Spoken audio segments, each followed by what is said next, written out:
नमस्कार, मैं प्रशांत और यह स्पॉटलाइट। और स्पॉटलाइट में आज हम बात करेंगे एक ऐसी परिस्थिति की जो शायद ज़िंदगी में सबके साथ आती है। हमारे साथ भी आई है, जो हमारे सामने गेस्ट बैठे हैं उनके साथ भी हुई होगी, और जो देख रहे हैं उनके साथ भी हुई होगी। और तब आप सोचते होंगे जाइए आप कहाँ जाएंगे। पहले आप सोचते होंगे कहाँ जाएं, और फिर आता होगा जाइए आप कहाँ जाएंगे। तो हम बात कर रहे हैं फिल्म जाइए आप कहाँ जाएंगी, जिसके स्टार कास्ट हमारे साथ है। हमारे साथ है संजय मिश्रा, मोनल गज्जर और करण आनंद। बहुत बहुत शुक्रिया बात करने के लिए। Thank you so much. सबसे पहले तो मैं आपसे यही पूछना चाहूँगा कि ये जो सिचुएशन जिस पे ये फिल्म है, किस किस के साथ गुजरी है और कैसे आपने उसका निवारण उस वक्त किया है? ये हर हफ्ते वाली हमेशा होती है। हमेशा। हाँ हाँ हाँ हाँ भाई, अब सही है। अरे ये तो मतलब हर हफ्ते वाली सिचुएशन है। पता नहीं अभी हो जाए, पता नहीं कभी हो जाए। मृत्यु और ये इसका कोई पता नहीं। जिसका- बट ये जाइए आप कहाँ जाएंगे, वो सिचुएशन कि आपको नहीं मिल रहा वॉशरूम। एक बेशर्मी के काइंड ऑफ कह सकते हैं कि हम मैन हैं, हम वो कहीं गाड़ी देख के किसी के पीछे जाके कहीं भी कुछ कर लेते हैं। ये प्रॉब्लम फीमेल के साथ आती है स्पेशली। इसके बारे में मोनल ज़्यादा बेहतर बताएंगे। लेकिन फिल्म मैंने देखी है। पहले मैं आपसे ये पूछना चाहूंगा कि मेल के लिए भी एक प्रॉब्लम है, जो पहला एक सीन फिल्म में आता है। हाँ, हाँ, बिल्कुल कि है। आप कर रहे हैं और साथ में कोई अगर महिलाएं गुजर रही हैं आसपास से या कुछ है, तो उनके लिए भी शर्मनाक बात है, और आप लोगों की तो है ही है। बिल्कुल। तो ये सिचुएशन ऐसी कभी आपने जिंदगी में झेली है? हाँ हुई है, और बिल्कुल हुई है। एम्बेरसमेंट हुई है? बिल्कुल हुई है। अरे चिल्ला पड़े लोग कि क्या कर रहे हो, भाग गया वहां से फिर मैं। बिना किए ही भाग हाँ गया। भाग गया भाई भाग गया। संजय भाई? और एक बार तो पवई जाते हुए मुझे नहीं पता था, मैंने गाड़ी रोकी और मैं वो बीएमसी वाला है, 500 रुपये पेनल्टी मार दिया मेरे को। पैसे दिए मैंने उसको। जी अब रूल है तो है, अब मुझे नहीं पता था। अब और उस हाईवे पर कहीं है नहीं। राइट।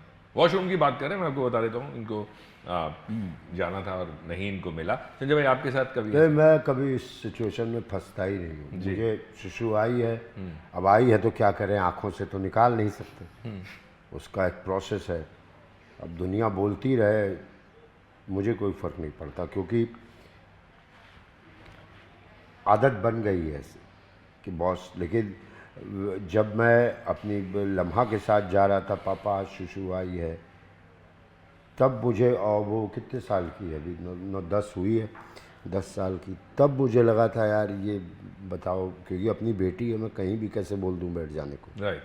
हाँ, तो अब हम उसको एक सजेशन देते हैं कि जब भी चलो घर से, उनकी मम्मी सजेशन देती हैं, मतलब देख लो कि अभी 1-2 घंटे तुम वैसे। लेकिन थोड़ा ये गलत है। जी। ये गलत है। हम विकास किसको कहते हैं कि आप विकसित देश हैं, इसलिए नहीं कि सैटेलाइट में कुछ घूम रहा है। इस लाइट में क्या घूम रहा है यार, सैटेलाइट तो समझ गए, इस लाइट में क्या। ये सोचने वाली बात। जी। ये चीज़ों पर लोग वोट नहीं देते, इसलिए ये सोची नहीं जाती। ये बहुत सोचने वाली बात। और मतलब मुझे अगर अभी जिस इलाके में हम हैं वहाँ छोड़ दो, सड़क पे जाइए आप कहाँ जाइएगा। और मुंबई में तो नहीं, ये कहाँ है। मुंबई में तो हर जगह गली कोने में जो है इतनी भीड़ है कि मुश्किल ही हो जाता है। कई बार ये मुश्किल होती है। बहुत awkward situation। जी। आपके साथ मतलब शूटिंग पे अभी थोड़ी देर पहले मैं सुन रहा था आपसे। नहीं, वो मैं एक और किस्सा सुनाऊंगी। 2 साल 2019 की बात है कि 2019 में मेरी फ्रेंड का सैलून है, उसके मतलब मैंने गाड़ी पार्क की थी और मैं निकाल रही थी और somebody was peeing there। तो मैंने हॉन्क किया उनको कि मतलब मैं हूँ, गाड़ी में हूँ, आप समझो ऐसे। और उन्होंने तिलक लगाया हुआ था, वो मुड़े तो मैंने, आपको शर्म नहीं आती कि मैं हॉन्क मार रही हूँ? तो बोले सब कर रहे हैं, मैंने कर दिया, कौन सी बड़ी बात है। तो मैंने बोला मैं आपका वीडियो ले रही हूँ ऐसे करके। तो बोले ले लो, कोई फर्क नहीं पड़ता। ठीक है।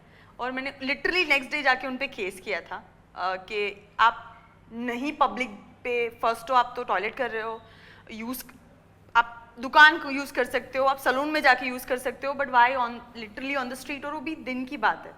तो ये बात इतनी ज़्यादा हो गई कि उन्होंने बदतमीज़ी से मुझसे बात करना शुरू कर दिया कि मैंने पता नहीं क्या ही टोक दिया उनको। 3-4 साल बाद के बाद जब एक्चुअली वो जितने धक्के खा के थक गए थे तब मुझे मिले तो लिटरली वो like literally touching my feet and like sorry sorry sorry please खत्म कर दो, मुझे नहीं पता था आप कौन थे। मैंने बोला इट्स नॉट अबाउट मैं कौन थी, इट्स अबाउट किसी भी महिला के सामने ये आप नहीं कर सकते हो, कर रही हो तो फिर सॉरी कह के वहां से हट जाओ, आपको सामने वाले को बेइज्जत करने की जरूरत नहीं होती है लाइक और ऐसा नहीं है कि सिचुएशन के आपको आसपास कुछ भी नहीं है, जाहिर शौचालय भी है आप जा सकते हो वहाँ पे, बट ये होता है ना कि थोड़ा मैनली थिंग्स हो जाता है लाइक यू नो कि मैं हूँ, मुझे कोई लड़की कैसे बोल सकती है, मैं 50 साल का उसके ऊपर से इंसान। प्रेशर भी है कि प्रेशर आएगा तो क्या करेगा। बट मैं एक चीज़ आपसे पूछना चाहूँगा कि अक्सर ऐसा होता है कि जब भी लड़कियां बाहर निकलती हैं तो पानी पीना कम कर देंगी, मैंने मेरे दोस्तों को देखा है चाय कॉफ़ी नहीं पियेंगी, और एक सबसे बड़ी बात वो तो फीमेल्स है, मैं कई बार अगर मुझे लगे तो मैं रेस्टोरेंट में जाने में मुझे शर्म लगेगी कि मैं या तो जाके कुछ खाऊंगा पीऊंगा तब मैं यूज़ करूंगा, नहीं तो मैं कैसे जाऊं, मुझे खुद को पर्सनली ऐसा लगता है। तो आपको क्या लगता है कि क्या ये चीजें सिर्फ मेरे साथ ही हो रही हैं या आप सबको भी ऐसा महसूस हुआ है कभी लाइफ में? सबके साथ हो सबके रही है। साथ ही होता है सर, लाइक कल की ही बात है, कल परसों की बात है, जब मैं नैनीताल से दिल्ली आ रही थी बाय रोड, तो देयर वाज अ गाजियाबाद वाला एक पैच था, वहाँ पे कुछ भी नहीं था एंड मुझे सच में पी जाना था और मैंने हार्डली पानी पिया था and we have to wait literally to कोई रेस्टोरेंट के कुछ दिख जाए, और वो हम रेस्टोरेंट पे रुके तो that is the only reason, not only peeing, I have to literally eat, एक कॉफी मंगवाना पड़ा क्योंकि हमको ऐसा लगता है कि जब मन भी नहीं था शायद पीने हाँ, का। मतलब ऐसा भी नहीं है कि भूख लगी है खा ही लेते हैं, but it's like you are using toilet, तो आपको ऐसा लगता है कि ठीक है चलो अब कुछ ले ही लेते हैं, क्योंकि ऐसा लगता है कि अरे ऐसे कैसे यूज कर सकते हैं। तो मुझे ऐसा लगता है इस चीज़ का एजुकेशन देना बहुत ज़रूरी है कि मांगने के लिए पानी और जाने के लिए टॉयलेट कोई भी आपको एक्सेस दे ले, मतलब इट्स ओके टू आस्क के मैं यूज़ कर सकता हूँ आपका टॉयलेट, जो हम बहुत हिचकिचाते हैं इन जनरल। मुझे लगता है कि आज की जनरेशन से शुरू करेंगे तो शायद 20-30 साल के बाद ऐसा टाइम आ जाएगा कि कोई भी ऑफर कर सकता है या फिर कोई भी खुल के पूछ सकता है कि मुझे आपका बाथरूम यूज़ करना है, मैं कर सकती हूँ ऐसा। राइट। संजय भाई आपसे पूछना चाहूँगा, ये जो फिल्म है इस पर मैं आऊँगा वापस लौट के, लेकिन जो कैरेक्टर्स आपने लाइफ में पहले किए हैं, और मैं आपके कॉमेडी रोल्स की बात नहीं कर रहा हूँ, मैं आंखों देखी की भी बात कर रहा हूँ, मैं गर्म हवा कड़वी हवा की भी बात कर रहा हूँ, मुझे पर्सनली ऐसा लगता है कि ये कैरेक्टर कहीं थोड़ा सा डिफरेंट है जो आपने प्ले किया है। मैं आपके प्ले करने के बाद आपको भी कैसा लगता है? हाँ, ये एक एक्टर चाहता है कि एक ही तो हूँ और हर बार अलग अलग फिल्म कैसे दिखें अलग, तो एक एक्टर की ख्वाहिश होती है कि वो अलग दिखे, और आपको अलग दिख रहा है प्रशांत बाबू, तो मतलब ठीक रहा होगा। मैं ये बिल्कुल ठीक बोल रहा हूँ। हाँ। आपको किसी और ने भी बोला ये बात? किस बात ये कि अलग है कैरेक्टर? हाँ, अलग दिखे। हाँ, हमारे वध के डायरेक्टर, उनका मैसेज आया था जी कि अरे रिक्शा वाला नथनी प्रसाद को घर ले चलो कि ये बड़ा ऐतिहासिक होगा सर, ये बहुत दिनों बाद आपका एक आया है साहब। राइट। हाँ, सोचा हुआ अच्छा है ना, दूसरे को एक्टर्स अच्छे हैं, सबकी ट्यूनिंग अच्छी हो गई, चीज़ें नहीं तो ये अपना कर रहे होते, मैं अपना कर रहा होता, ये तो कर ही नहीं हो रही होती। जी जी जी जी। करण, आपने पहले बहुत सारी फिल्में की हैं, बट ये जो कैरेक्टर है या ये जो रोल है, आपको लगता है कि जितना आपने सिनेमा अभी तक किया है उससे ज़्यादा मीनिंगफुल है, और जो रोल्स आपने किए हैं चाहे वो एंटरटेनमेंट फुली कहते हैं ना मसाला फिल्में हैं और ये एक दूसरी तरह का सिनेमा है, सेटिस्फेक्शन इसमें ज़्यादा है या उसमें ज़्यादा है? इसमें ज़्यादा एज एन एक्टर, मतलब मुझे ऐसा फील होता है कि आगे अब भगवान क्या काम देगा अभी नहीं पता है, भविष्य में है। अभी तक जो काम किया है, मैं इस फिल्म के लिए गर्व से बोल सकता हूँ कि जाइए आप कहाँ जाएंगे, कहाँ पार्ट में हूँ, मैं इतना प्राउड फील करता हूँ इस फिल्म पे। मेरे पिछले काम जो भी हैं, अब आगे अगर इससे कुछ बेहतर और मिल सका, कुछ और बेहतर किया तो अलग बात है, लेकिन अभी तक का ये मेरा बेस्ट है। आपने कभी इस प्रॉब्लम के बारे में कभी इससे पहले कभी सोचा था फिल्म से? आप तीनों से सवाल है। नहीं, कभी नहीं सोचा था, ये दिमाग में ही नहीं आया था। ये कहानी जब सुनी और जब इस तरह की लगा कि ये फिल्म बननी है, तब ये समझ में आया। मैं कह तो रहा हूँ कि वो जो लेडी गोवा में, मैंने किसी और से भी जिक्र किया था, गोवा में एक लेडी वो जो वर्ल्ड प्रीमियर था वहाँ वो यही कह रही थी कि इस प्रॉब्लम, ये हमें कभी प्रॉब्लम ही नहीं पता थी, हमें तो पता था कि ये ऐसा ही है, हमें पानी कम पी के जाना है, हम फीमेल हैं, हमको टॉयलेट नहीं मिलेगा, ये हमें पता था, हमारे सिस्टम में है।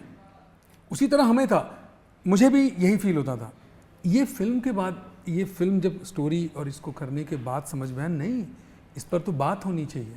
और मैं, आप NDTV से हो, मैं आपसे रिक्वेस्ट करूंगा कि आप अपने चैनल पर डिबेट करवाइए इसके लिए, जी इस पे बात शुरू करवाइए, नहीं, ये बिल्कुल मुद्दा है, क्योंकि इस पे बात होनी चाहिए। इससे रिलेटेड अगर आप कहते हैं क्लीन टॉयलेट नहीं यूज़ कर रहे हैं तो बीमारियां हो सकती हैं, बैक्टीरिया, दुनिया भर की चीज़ें हैं, मगर दाद देनी पड़ेगी डायरेक्टर निखिल राज की भी। बिल्कुल। फिल्म में सिर्फ मुद्दा नहीं उठाया, एक सोल्यूशन भी है। Solution भी है। संजय भाई, जब आपने सुना था और जो मुद्दे की जो जिस तरह से ये मैं देख रहा हूँ पोस्टर, ई रिक्शा के ऊपर टॉयलेट, आपने जब सुना था तो आपको थोड़ा सा झटका लगा कि अरे ये ऐसा कभी आपने सोचा था कि ऐसा भी हो सकता है? इतना तो नहीं सोचा था, लेकिन इस प्रॉब्लम का एहसास तो था मुझे, क्योंकि आप एक सामाजिक पारिवारिक आदमी हैं। जी हर तरह के लोग होते हैं परिवार में, समाज में, मैंने बहुत से लोगों को मेल नहीं, हम कहीं नहीं जा सकते, क्यों, हमको कभी भी, हम कहीं जा ही नहीं सकते, हमको कभी भी। लेकिन जो ये आइडिया है इस पिक्चर में कि आप एक फ़ोन करके बुला सकते हैं, तो आजकल तो सब कुछ फ़ोन पे है, तो ये क्यों ना हो। तो ये आइडिया मुझे बहुत अच्छा लगा था कि सब कुछ फ़ोन पे है, तो टॉयलेट अगर फ़ोन पे होगा, मंगाऊँ क्या, ऐसे ही होगा। अरे अब आप कहाँ जा रहे हैं, मैं यही मंगवा देता हूँ। हम टॉयलेट जाते हैं, गंदा कर देते हैं। स्कूल में एजुकेशन होना चाहिए कि आपके बाद जो जाए ना, उसका ख्याल रखें। मैं एक फिरंगी के साथ रूम शेयर कर रहा था, मुझे लगता था ये कोई और टॉयलेट में जाता है, ये इसको यूज़ नहीं करता। वो इतना क्लीन करके, इतना क्लीन, आपके लिए हर चीज़, इवन वॉश बेसिन भी पोंछ देता था टिश्यू जी जी, ब्रश करने के बाद। तो ये ज्ञान थोड़ा देना ज़रूरी है। ऐसा नहीं कि इंडिया में टॉयलेट नहीं, हर जगह है यार, जी हर जगह है, टॉयलेट मैनर्स लेकिन गए है बात तेरी बात का चल। मैं इस पे आ रहा था, आपसे बात करने से पहले मैं मोनल से बात कर रहा था कि लोगों को लगता है कि हम ये करने के लिए पैसे क्यों दें, लोग पैसे भी नहीं देते, झगड़ा करते देखा हमने लोगों को। और फिर दूसरी सोच ये भी है कि पैसे दिया ना, कर लेगा वो साफ। हाँ।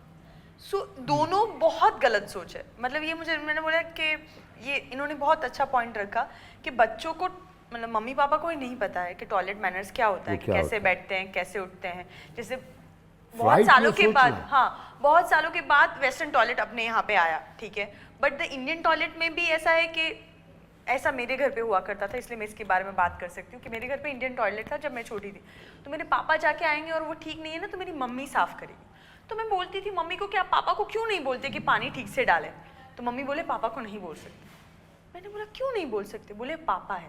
सो ये जो रॉन्ग चीज़ें हैं ना, वो बचपन से ठीक हो जाएगी ना अभी से, कि नहीं नहीं पापा आप भी पानी डालो, बच्चे को भी सिखाओ कि ऐसे होता है।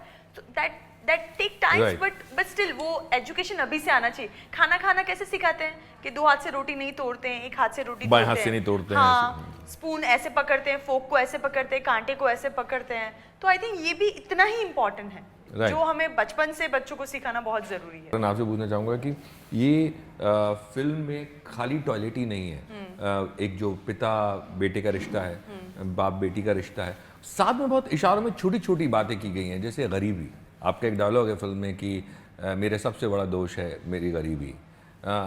एक महिला सशक्तिकरण की बात भी की गई है कि बेटी पढ़ना चाहती है और माँ पूछती है कि अरे क्या करेगी इतना पढ़ के, और एक बाप अपनी बेटी के लिए कुछ भी करने को तैयार, और एक पिता शायद जैसे होता ना कि कई बार उंगली पकड़ के चलाता है लेकिन गिरने देता है कि जब तक गिरेगा नहीं सीखेगा नहीं। तो ये जो न्यूएंसेस हैं, आपको लगता है जब आप स्क्रिप्ट पढ़ रहे थे तो आपको समझ में आए थे और दर्शकों तक वो ट्रांसलेट होंगे? मुझे समझ में आया था। कई डायलॉग इसमें ऐसे हैं जो मेरे हिस्से में आए हैं, उनकी जो लेयरिंग थी, ये मुझे समझ में आया था कि ये अब ऑडियंस उसको कैसे लेती है ये मुझे नहीं मालूम है, बट एज ए परफॉर्मर जब मैं कर रहा था, रिएक्शंस आपको मिले हैं कुछ ऐसे लोगों ने बोले? हाँ मिले हैं। जैसे अब एक वो बात मुझे नहीं पता थी कि जैसे मेरी बेटी ने मुझे एक डायलॉग बोला है फिल्म में कि आप फिर हार गए, हारने से पहले तो मत हारिए। तो इस पर बाकायदा एम्फेसाइज करके उन्होंने बताया कि ये नई जनरेशन के जो बच्चे हैं उनके लिए एक सीखने के लिए डायलॉग है, ये है। तो इस तरह की चीज़ें हैं, मुझे रिएक्शंस आए लोगों के। उसके बाद और भी कई लोग थे। एक दिल्ली से फ़ोन आया था, उन्होंने दूरदर्शन से, पता नहीं कैसे, मेरा संजय भाई बड़ा ताज्जुब था, उन्होंने दूरदर्शन से मेरा नंबर निकाला। हाँ उनका नाम राज कपूर है, राज कपूर सिंह, नोएडा से। उन्होंने फ़ोन किया मुझे और अच्छा, उनको ये नहीं पता था कि इस फिल्म का किशन रिक्शा वाला मैं हूँ। उनको लगा कि फिल्म का प्रोडक्शन वाला मैं हूँ या प्रोड्यूसर हूँ, जो भी समझाओ। उन्होंने बात करते रहे। उस आदमी ने ऐसा डिपिक्ट किया फिल्म को कि वो चीज़ें मेरी नज़र में भी नहीं थी। कौन कब क्या पकड़ ले। हाँ। ये है। संजय भाई, आपको कुछ ऐसा रिएक्शन? देखो, मुझे इस फिल्म में एक अच्छी बात क्या लगी कि एक फैमिली फिल्म होते हुए, जो बड़ी नॉर्मल सी फैमिली है, बहुत नॉर्मल सी फैमिली, वो हर चीज़ पे नहीं लड़ती है, वो सिर्फ परंपराओं को निभाओ इस पे लड़ती है। माँ भी वही है, क्या कर लोगी पढ़ लिख के, बेटी से कह रही है। वो बेटी भी कुछ तीसरी ही चीज़ फिल्म बना रही है किसी के मोबाइल पे। तो इन सबों के बीच में ऐसी बातें, तब लोगों के रिएक्शन आते हैं, वाह यार, हम तो सोच रहे थे घरेलू कहानी होगा, मारपीट होगी बाप बेटे में और अब से अलग चले जाएंगे, वो काशी चले जाएंगे, वो हरिद्वार, ये तो टॉयलेट की बात कर रही है यार, वाह यार, वाह यार, वाह यार। और बाद में बाप को भी लगता है वाह यार। अच्छे लोगों के रिएक्शन आए हैं मेरे पास। किसी ने ये भी बोला कि टॉयलेट की एक प्रेम कथा से अलग है ये। नहीं, ऐसा तो कुछ नहीं। ये नाम तो किसी ने मुझसे तो खैर लिया ही नहीं। नहीं सवाल नहीं। टॉयलेट एक प्रेम कथा के बारे में किसी ने टॉयलेट की बात बात नहीं होती है तो लोग जनरली ये सोचते नहीं, हैं अभी कि तक तो एक कोई बहुत पहले की बात है, वो जब फिल्म शूट करके हम आए थे, तब बातों बातों में उन्होंने फिल्म तो देखी नहीं थी, राइट तो बात करते करते उन्होंने बोल दिया था। बाकी अभी तक किसी ने ऐसा नहीं बोला है। लास्ट चीज़ आपसे पूछूंगा मोदल कि आप, जब मैं सुन रहा था, बोल रही थी कि जब स्क्रिप्ट आई तो आपको लगा शायद कागज़ जैसा ही रोल होगा। अब क्या डिफरेंस देखती हैं अपने इस कैरेक्टर में और कागज़ के कैरेक्टर? सर बहुत डिफरेंस है। लाइक कागज़ में द कैरेक्टर जो मैंने प्ले किया था वो बहुत सपोर्टिव वाइफ थी, तो इसमें ये शेड तो है ही कि she is very supportive. But यहाँ पे एक दूसरा दो एंगल यहाँ पे जो आते हैं, लड़ाका भी है। हाँ, अपने लड़ाकू ससुर से लड़ती है। लड़ाकू है, अपनी बच्ची से बहुत प्यार करती है, अपने हस्बैंड से प्यार करती है, और वो जानती है कि उन दोनों में डिस्टेंस है, तो उसको कम करने के लिए मैं क्या करूं। तो वो बैलेंस बनाने की कोशिश करती है। हाँ, बहुत बैलेंस करने की कोशिश करती है, और कई जगह पे वो चुप हो जाती है क्योंकि उसको पता है कि यहाँ पे शायद मेरे वर्ड्स इतने इम्पोर्टेंट नहीं है। तो कहीं ना कहीं मुझे ऐसा लगता है कि हर बार डायलॉग ही सब कुछ नहीं होता है। जिंदगी में कई सारे मुकाम ऐसे आते हैं जो चुपकी आपकी बहुत कुछ बोल जाती है। राइट। ये कैरेक्टर मैं बोलूँगी डायलॉग्स वाइज इतना ज़्यादा नहीं है, जब बोलता है तो लड़ लेता है, बट उसकी चुपकी भी बहुत कुछ बोल के जाती है। That has like really different shade. तो ये माँ भी है, वाइफ भी है, बहू भी है। सो आई थिंक इसमें बहुत ज़्यादा लेयर्स है देन द कागज़ जो मैंने की थी। राइट, बिल्कुल। मैं ये बोलना चाहूँगा कि जैसे आपने चुप्पी की बात की, जो पोस्टर आपके पीछे है वो बिल्कुल चुप है, और लेकिन एक सिर्फ इशारा ऐसे कर रहा है, वो बता रहा है कि मुश्किल क्या है। तो मैं आपको इस फिल्म के लिए शुभकामनाएं देना चाहूँगा। फिल्म इफ़ी में गई है, अभी जागरण फिल्म फेस्टिवल का भी मैं स्टैम्प देख रहा हूँ उस पर। बहुत बहुत शुभकामनाएं फिल्म के लिए। और 20 तारीख को, 20 दिसंबर 2024 को लोग जाएं और ये फिल्म देखें। बहुत बहुत शुक्रिया। Thank you NDTV.